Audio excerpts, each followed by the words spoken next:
family believed my sister's lie, disowned me, and left me to rot. Now they want me to save them from homelessness, so I let them lose everything. Before diving into the heart of this story, you need to understand where I come from. I'm a 28-year-old man who grew up in what I considered a stable family, in an upper-middle-class area of Chicago. On the surface, my parents seemed to have everything under control.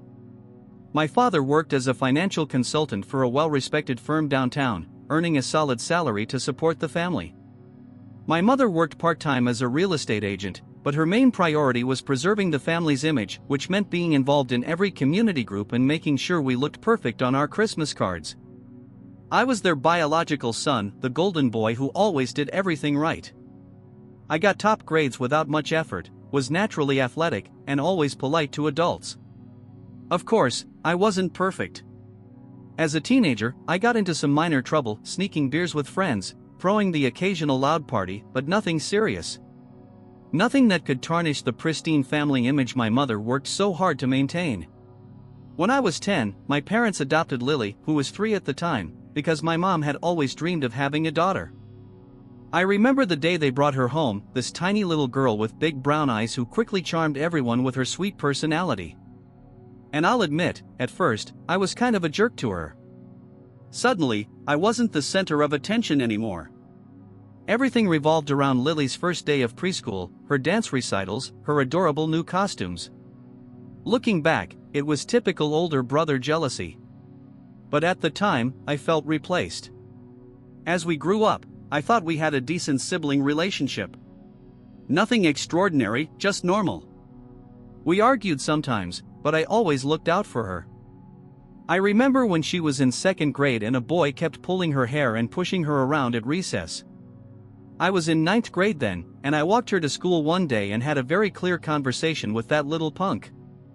After that, no one bothered her again. I even taught Lily some basic self-defense moves, like how to throw a proper punch, just in case. I was the big brother, after all. By my senior year of college, I was on top of the world. I was captain of our Division II baseball team, with a real shot at making it to a minor league. I was majoring in business administration and pursuing a 2nd degree in finance. I had a solid group of friends, the kind who help you move or pick you up at 3 a.m. if your car breaks down. I was in great shape too, had been lifting seriously since high school. In college, I was at my physical peak, benching 315 pounds, squatting 405 pounds, and deadlifting 495 pounds. Everyone wants that V-shaped body, broad shoulders, slim waist, year-round abs. I'm not trying to brag, just painting a picture of where I was at the time. I had a few serious relationships over the years, but nothing long-term.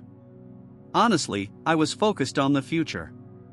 My dad had connections at several investment firms around Chicago, and after graduation, I had a spot secured in a management training program. My plan was simple: finish school, maybe play baseball a few more years if the opportunity came up, then dive into finance. Eventually, I'd meet the right girl, get married, have kids, and live the American dream. That was the plan. At that time, Lily was 15 and a freshman in high school. She had become that artsy, dramatic teenager who was always in a school play and made everything a big deal. But that's just how teenagers are. She had her own friends, her own life. When I came home during breaks, we'd have dinner together and catch up with the usual sibling chatter, or so I thought. Looking back now, I see signs I ignored, like her jealousy, that it had happened at school, and that it simply couldn't be true. But, as they say, hindsight is 20/20ths. It was a Tuesday in October, during my final year of college. I had just come out of a brutal practice. Our coach had pushed us to the limit after we lost a weekend series against our biggest rival. My legs were shaking and my shoulder ached from so many bullpen sessions, but it was that good kind of pain, the kind that tells you pushed yourself to the edge and it was worth it. I showered, threw on some sweatpants and a hoodie, and checked my phone as I walked to my truck, an F-150 my parents had helped me buy as a 20th birthday gift. And then, my God. 37 missed calls. 54 messages. Texts from family and friends saying things like "you're sick, how could you," and "you're dead to me." My heart started pounding. My first thought was that someone had died. It must have been grandma or grandpa. I immediately called my dad. "What the hell is going on?" I asked. When he answered, his voice was cold in a way I'd never heard before. "Come home. Now. And don't you dare stop anywhere on the way." Then he hung up. I just stood there in the parking lot, staring at my phone, trying to make sense of what was happening. I called my mom, no answer. I called my best friend from high school, who still lived near my parents, no answer. It was like everyone had suddenly decided I was toxic, radioactive. I drove the 20 minutes to my parents' house in a daze, my stomach twisted in knots. The radio was playing, but I didn't hear a single word. When I pulled into the driveway, I saw Uncle Mike's truck and a few other cars. Uncle Mike, my dad's younger brother, was a contractor with a short fuse. He'd never been especially warm with me. Before I could even get out of my truck, he came charging from the front porch, yanked my door open, grabbed me by the collar, and slammed me against the side of the truck. "I'm gonna kill you," he screamed, inches from my face. His spit hit me, and I smelled alcohol on his breath. His eyes were wild, like something I'd never seen before. I could have easily gotten him off me. Mike was in his 50s and out of shape. I was a 22-year-old athlete in peak condition. But I was so stunned I couldn't even move. My dad and Uncle Steve pulled him off me. "Get inside now," my dad said, without even looking me in the eye.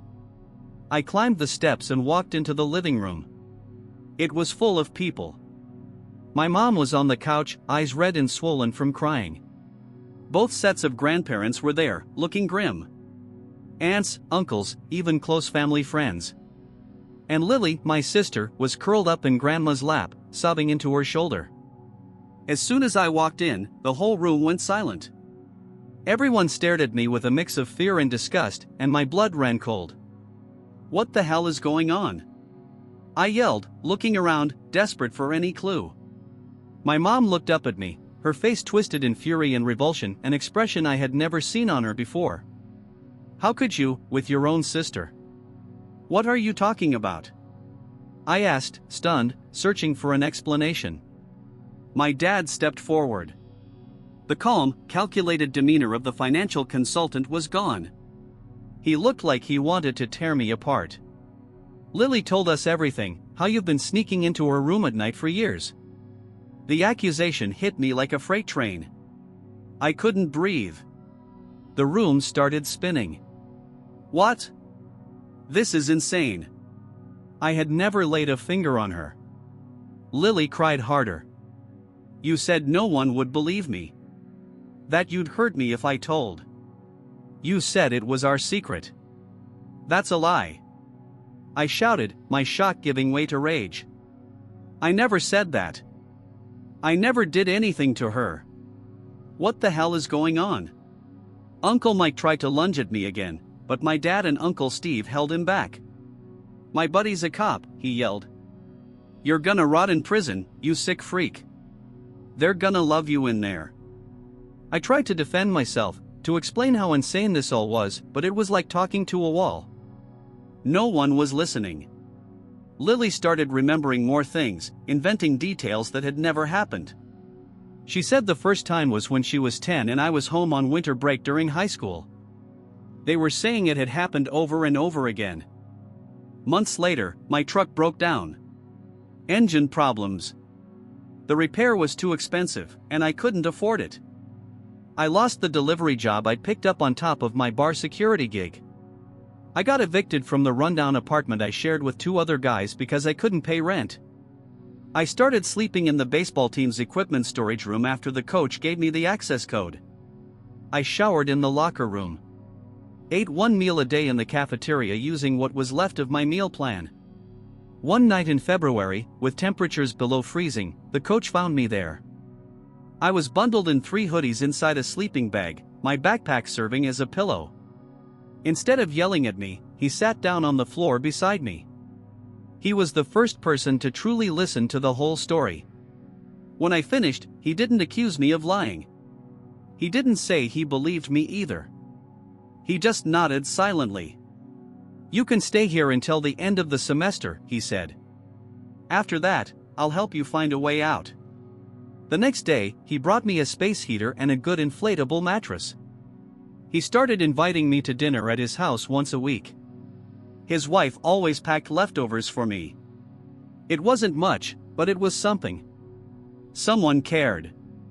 I finished the year with a 2.1 GPA, barely avoiding academic suspension. But baseball was over for me. The fire was gone. The coach got me a summer job with a wilderness program for troubled youth in the Colorado mountains. Ironic, right? But it paid in cash, gave me a bunk in a staff cabin, and food on the table. That fall, I didn't go back to college. I stayed with the program and became a full-time guide. I spent my days hiking mountains and teaching survival skills to rich kids whose parents didn't know what else to do with them. I rebuilt my body. Hauling 50-pound packs uphill, chopping wood, building shelters, physically demanding stuff. I gained 15 pounds of pure muscle in 6 months. At night, I drank until I passed out with the other guides. On off days, I tried every toxic substance I could get my hands on. I didn't care. I just wanted to numb the pain of knowing my old life was gone for good. After one of the guides died in a climbing accident, one I could have prevented if I hadn't been hungover, the program director called me in. "Jake," he said, "you're one of our best guides. When you're focused, the kids respect you. You're excellent in the field. But you're a risk when you're like this. I can't trust you with lives if you're set on self-destruction." I was fired the next day.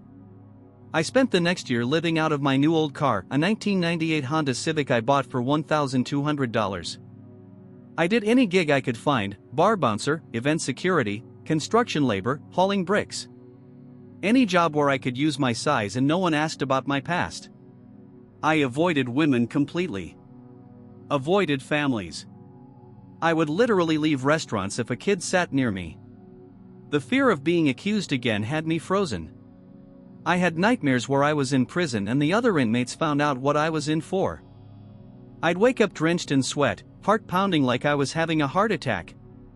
One night, I was working security at a college bar in Fort Collins. I recognized a guy from my old university. He played football. He recognized me too. Started telling his friends who I was and what I'd been accused of. By the end of the night, everyone was staring at me, making loud comments so I could hear. Sick predator. Someone should teach that guy a lesson. I tried to ignore it. Did my job. At 2 a.m., I walked the last customers out and was heading to my car when I was jumped in the parking lot. 3 guys from earlier. They'd been waiting. Called me a predator, said they'd make sure I never hurt anyone again. I fought back. Got in a few solid punches. Pretty sure I broke one guy's nose. But it was 3 against 1, and they had the element of surprise. I ended up with 3 broken ribs, a fractured eye socket, a dislocated shoulder, and a concussion. The guy with the broken nose must have panicked, because they ran when a car pulled into the lot. The driver called an ambulance. I spent 2 days in the hospital and was discharged with nowhere to go, no health insurance, and a $17,000 bill I couldn't pay. The meds barely touched the pain. I couldn't work with those injuries. I slept in my car in supermarket parking lots and washed up in gas station bathrooms when I could lift my arms. I decided I'd reached the end. I was done. It was raining. I drove to an old bridge outside the city high enough to guarantee a fatal jump. Parked my Civic, walked to the middle of the bridge, and climbed onto the ledge. My ribs screamed with every move. I don't know how long I stood there, rain soaking me as I stared down into the black water. I had my phone in my hand. Not a single message or call in 3 years. My family had gone completely silent. No one was coming. No one cared if I lived or died. Little cold for a swim, don't you think? The voice startled me so much I almost slipped. I grabbed the railing with my good arm, pain shooting through my broken ribs. I turned and saw a man in his 70s, wearing a raincoat, holding a fishing rod. "Go away," I mumbled, voice shaking. "Can't do that, son," he said calmly, like we were just chatting on a sunny day. "If I walk away and you jump, that makes me part of it." Not just your problem anymore. Now it's mine too. That's how life works. He stepped closer, not threatening, just steady. Name's Frank. Retired Marine. I've seen a lot of men at their edge. Wanna tell me what brought you to the wrong side of this rail? You wouldn't understand. Try me. I don't know why, but I told him everything. The accusation, the fallout, the past 3 years. Maybe because I thought I'd die anyway. Maybe because he didn't treat me like a monster. Maybe because there was something in his eyes that reminded me of my grandfather, the only one in my family who might have believed me, if he wasn't battling dementia. When I finished, he just nodded. Same way my coach had. Then he said something I've never forgotten. Son, you've carried this alone long enough. Let it go for just one night. Come get some warm food, dry clothes, and we'll talk again in the morning when our heads are clearer. Why would you help someone like me? You don't even know if I'm telling the truth. Frank's eyes were sharp, even in the dark. I've read men's faces for 50 years, in war and in peace. Either you're telling the truth, or you're the best liar I've ever met. Either way, death is permanent. Dinner's not. I could have ignored him. Could have jumped anyway. Sometimes I wonder why I didn't. But something about his certainty, his calm in the middle of my storm, pulled me back to the safe side of the rail. Frank's house was small but neat. Military neat. Books perfectly aligned, shoes parallel at the door. He offered me dry clothes that had belonged to his son, who'd died in Afghanistan 10 years earlier. Told me to take a hot shower while he cooked. That night, I slept on Frank's couch. Really slept. For the first time in years, or at least, that's how it felt. In the morning, he made breakfast eggs, bacon, and coffee strong enough to raise the dead. Then he offered me a job. Said he ran a small private security agency, offering executive protection, event security, and specialized services for wealthy clients. We need a young, strong guy who follows orders and keeps his mouth shut. You'd really trust me with something like that? I asked. You just met me. I was about to jump. Frank looked me straight in the eyes. Because a man who's been pushed to the edge and chooses to step back has something worth living for even if he doesn't know what it is yet. And because if you screw me over, I know exactly how to find you. For the next 6 months, I lived in Frank's guest room while working at his company. He was strict, we were up at 5 a.m. for training, followed strict rules, and no alcohol the night before work. He made me see a doctor to treat my injuries. Paid everything out of his own pocket, saying I'd pay him back once I was on my feet again. But he was fair. The salary was good. He taught me about finances, investments, how to dress and carry myself around clients, and how to be a professional again.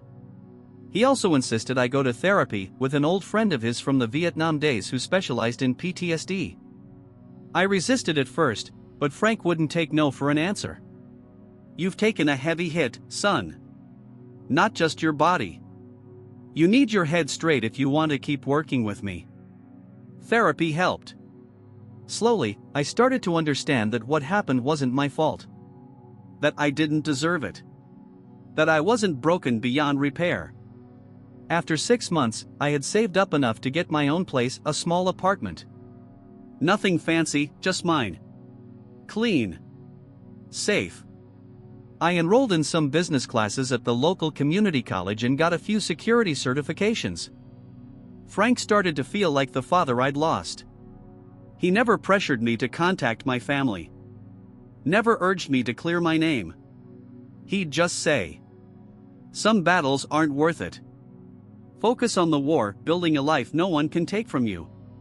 A year into working with Frank, he assigned me to coordinate security for his niece's art gallery opening. He said it was a favor for his sister, but now I realize it was a setup. Sophie wasn't what I expected.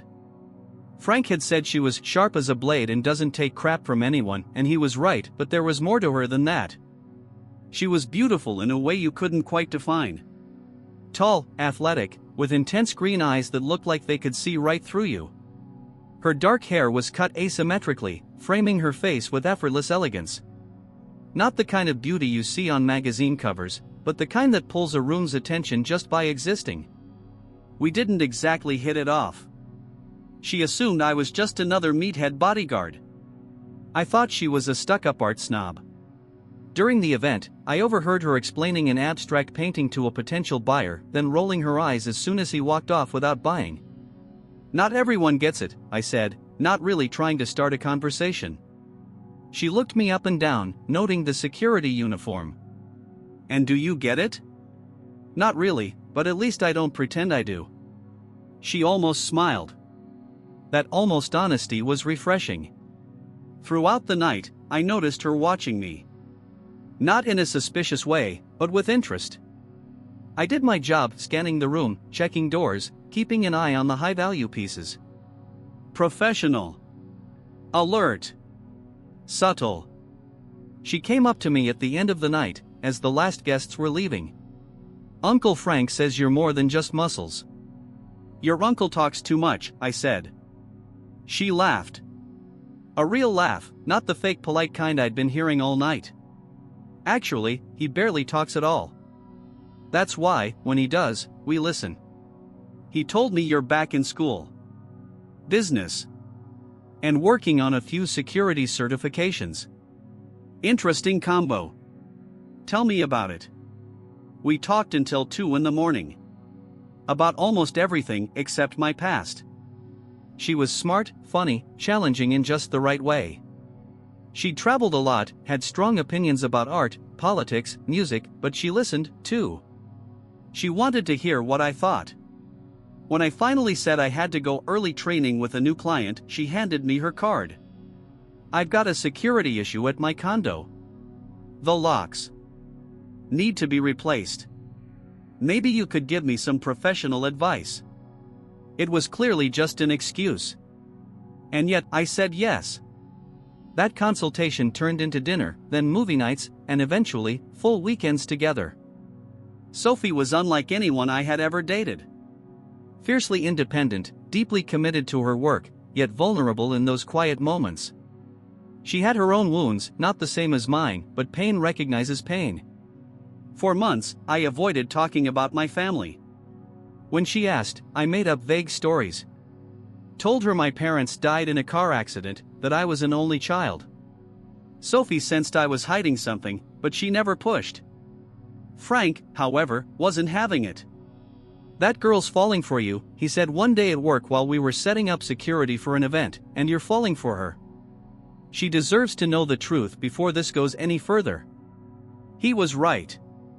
So one night, over dinner at my apartment, I told her everything. The whole story. Ugly from beginning to end. I expected her to walk out. To look at me differently. To question whether Lily had really lied. But instead, she reached across the table, took my hand, and said, "Thank you for trusting me. I believe you." Other than Frank, no one had ever said those 3 words to me. I broke down right there at the table, sobbing like a child. She just held me and let me fall apart. 2 years after we met, I proposed. Did it the right way, down on one knee, at the same place we had our first real date, ring in hand and my heart racing. Frank walked her down the aisle since her father had passed years earlier. We bought a small house in a quiet neighborhood. Started building a real life together. I finished college and became a partner in Frank's company. We expanded local contracts, turned regional, then national. We built a reputation for professionalism and discretion. Sophie's art career took off. Her work started appearing in major galleries, selling for high prices. We talked about having kids. I was finally happy. Finally at peace. The nightmares became less frequent. I could be around children without panicking. I even reconnected with a few old college friends who had heard parts of the real story through mutual contacts. My old life felt distant, like it had happened to someone else. I still thought about my family. Wondered if they'd ever doubted Lily's story. If they ever regretted what they did. But I'd accepted that that chapter was closed. I had a new family now. People who had chosen me. Who stood by me. And that was enough. Or at least, I thought it was. It was an ordinary Tuesday in March.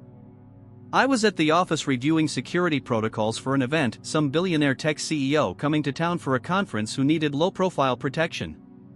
My assistant buzzed in through the intercom. "Sir, there's a call on line 1. The woman didn't give her name, but she said it's a family emergency." My first thought was Sophie or Frank. "Put it through." I picked up. "Hello, this is Jake." This is not my real name. Silence. Then, a choked sob. "Jake, it's Mom." My body went cold.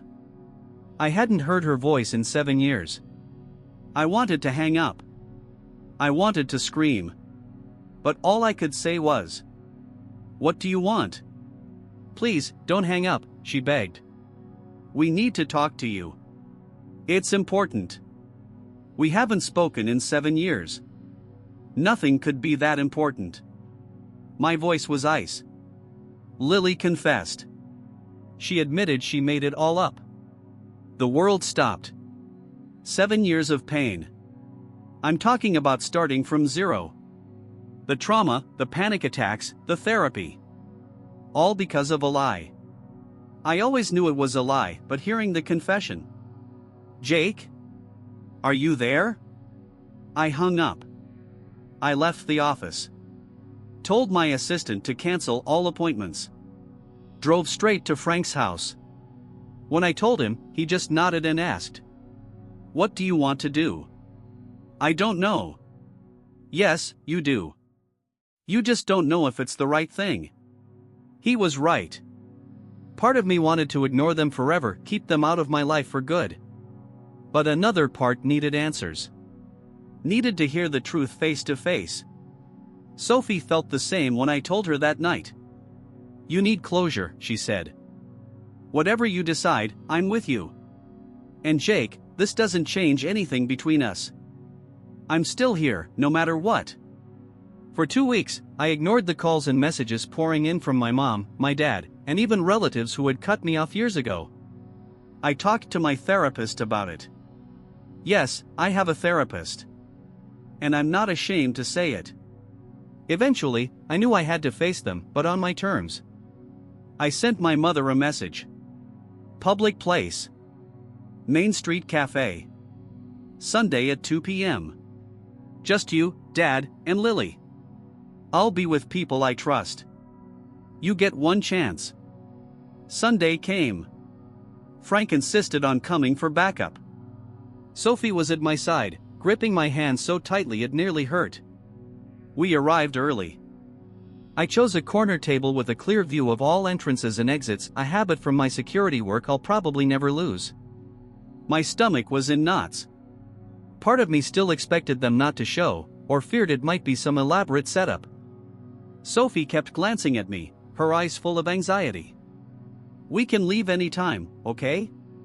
Just say the word." They arrived at exactly 2 p.m. My mother looked older than I remembered. Her hair was more gray than brown now, and her face was lined with worry. My father had lost so much weight he looked skeletal. The expensive clothes had been replaced by worn slacks and a faded dress shirt. Lily, now 22, looked nothing like the dramatic teenager I remembered. Her face was thinner, her eyes fixed on the floor. That smug expression she always wore was gone. When my mother saw me, her eyes filled with tears and she rushed toward me with her arms open for a hug. I stepped back, gently positioning Sophie between us. "Sit down." No one said a word for what felt like an eternity. Eventually, my father cleared his throat. "Son, I'm not your son," I cut in. "You made that perfectly clear 7 years ago. Now talk. Why am I here?" My mother started crying. My father looked like a broken man. Lily still wouldn't lift her eyes. 3 months ago, my father began, voice tight. Lily called a family meeting. She said she made it all up. I turned to Lily. "Look at me." Slowly, she raised her eyes red, swollen from crying. "Why?" My voice didn't even sound like mine. She inhaled shakily, hesitating. I was jealous. You were the perfect son. Everyone adored you, the star athlete, the smart one. Mom and Dad gave you everything. I wanted them to love me more. I wanted them to notice me. So you accused me of something that could have landed me in prison. You destroyed my life. The rage I thought I had buried came roaring back. I didn't think it would go that far, she whispered. I thought they'd just get mad at you or ground you. But then people started asking questions, and I didn't know how to take it back. And then, it just kept going. People were so kind to me. They gave me things. They made me feel special. I didn't know how to stop. And you too? I turned to my parents. You threw me out without even hearing my side. Without a single piece of proof. My father tried to explain. We thought we were protecting her. She was our little girl. And I was your son. I slammed my hand on the table. The entire cafe went silent. People around us tried to act like they weren't listening, but they were. I wasn't even home on the 4th of July like she claimed. I was at a baseball tournament in Denver. There were photos all over social media. Did you even check? My mother covered her mouth. My father turned pale. Do you know what happened after you kicked me out? My car broke down. I lost my apartment. I slept in the team's equipment shed. I almost froze to death after being jumped by people who heard rumors. I stood on a bridge, ready to jump, because the family that was supposed to love me believed the worst without asking a single question. I pulled out my phone. Showed them photos of my black eye and split lip after the bar fight. A photo of me looking emaciated during the time I lived on the streets. I showed them the hospital records detailing my injuries. I was your son. My voice cracked. Sophie squeezed my hand. Frank placed a steady hand on my shoulder, grounding me. We're so sorry, my mother sobbed. We made a terrible mistake. We want to make things right. Make it right? I laughed, but it wasn't funny. And how exactly do you plan to do that? Are you going to give me back 7 years of my life? Erase the nightmares? Undo the trauma of living on the streets, of being beaten, of standing on that bridge ready to end everything? My mother cried harder. My father looked like he had aged a decade in the past 5 minutes. We want you to come home, he said, voice barely audible. We want our family back. That's not going to happen. I already have a family. I turned to Sophie and Frank. People who actually stood by me. Lily finally spoke. There's one more thing you need to know. She explained that after her confession, everything changed. My parents cut off her financial support, sold the car they had gifted her for her birthday while I was sleeping in the bed of my pickup truck. She had to drop out of her expensive private university and started working retail while taking night classes at a community college. My father's business tanked due to some bad investments, and they were forced to sell the big house and move into an apartment. My mother's social standing in town crumbled after Lily's lie came to light. We need your help, Jake, my mother finally admitted, looking genuinely embarrassed. Your father's business is on the verge of collapse. We're about to lose the apartment. Lily can't afford school anymore. We've had to sell nearly everything. So that was it. They didn't want forgiveness. They wanted money. I couldn't help it, I started laughing. Let me get this straight. You destroyed my life. Disowned me. Left me homeless. And now that I've built a successful life in spite of you, you want me to bail you out? We're family, my father muttered. Wrong. We're not. I stood up. You made your choice 7 years ago. Now you get to live with it. Please, Lily begged, tears streaming down her face. I know I don't deserve forgiveness, but Mom and Dad shouldn't have to suffer for my mistake. You're right. They should suffer for their own. I looked directly at my parents. I forgive Lily. She was a kid who made a terrible decision. But you too? You were adults. You had a responsibility to protect both your children. Instead, you threw one away without a second thought. I placed enough money on the table to cover our coffees. As we turned to leave, my mother grabbed my arm.